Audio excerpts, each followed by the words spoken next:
tardes a toda nuestra audiencia. El día de hoy contamos con la presencia de la magíster Carolina Rodríguez, profesora de nivelación de la Universidad Central del Ecuador, para lo cual mi persona, Camila Checa, haremos unas preguntas sobre el tema la comunicación no verbal. Magíster Carolina, desde su punto de vista profesional como comunicadora, ¿cuáles han sido las formas de comunicación no verbal poco comunes que ha visto en el ambiente comunicativo? ¿Cómo está? Muy buenas tardes con todos. Desde mi punto de vista, considero que la áptica y la proxémica es un tipo de comunicación no verbal que no se utiliza con mucha frecuencia. ¿El por qué? Porque estos dos términos hacen referencia a la proximidad del interlocutor, es decir, a la cercanía y al contacto físico, la áptica como tal. Entonces, cuando más confianza nosotros tenemos con alguna persona, más facilidad en cuanto al proceso de comunicación se podría dar, ¿sí? Y eso va aumentando la proximidad como tal, ¿sí? Ok. Ahora, desde el punto de vista como comunicador, en este caso periodista, ¿tiene tal vez que fijarse o estudiar al entrevistado de manera kinésica? ¿Por qué? Me parece interesante no solo cuando nosotros vamos a hacer una entrevista, enfocarnos en el perfil profesional de una persona. Creo que también es importante abordar un poco e identificar cuál es la personalidad de esa persona. Por ejemplo, en muchos casos, si yo quiero entrevistar a una persona, posiblemente tengo que buscar información para yo plantear las preguntas y que las preguntas sean obviamente las más apropiadas como tal para yo obtener la información. Y aquí también la kinesia juega un papel importante. ¿Por qué? Porque yo puedo ahí darme cuenta qué tipo de preguntas también yo puedo hacer y cuál va a ser más o menos la respuesta de mi receptor como tal. Claro. Ahora, ¿usted considera que tal vez el lenguaje no verbal define la personalidad de todas las personas? ¿Por qué?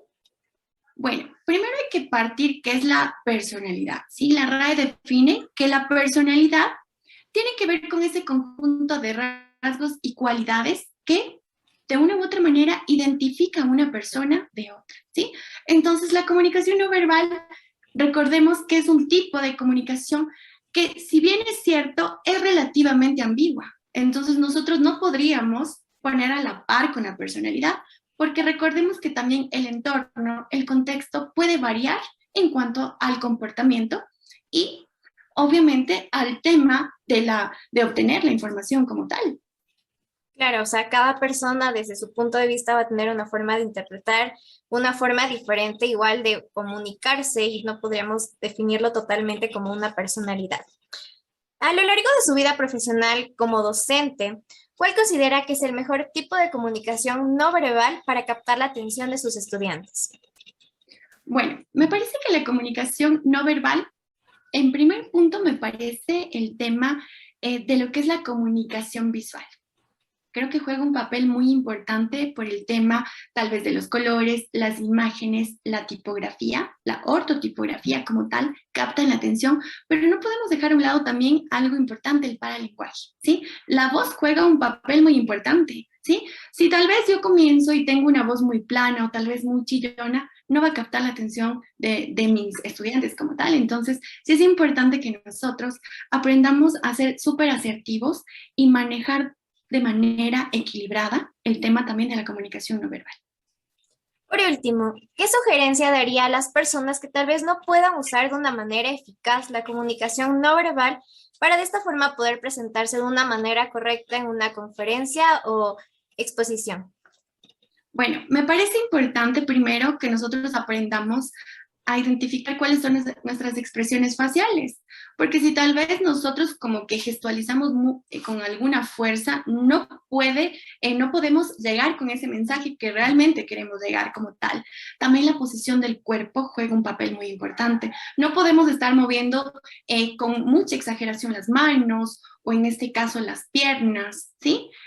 Algo también importante tiene que ver cuál es la posición de nuestro cuerpo. No puede ser muy rígida, porque si nosotros estamos muy rígidos, posiblemente va a existir una barrera de comunicación como tal. También la apariencia física. ¿Sí? Nosotros es importante que también estemos arreglados, que utilicemos un traje adecuado para la ocasión, ¿sí?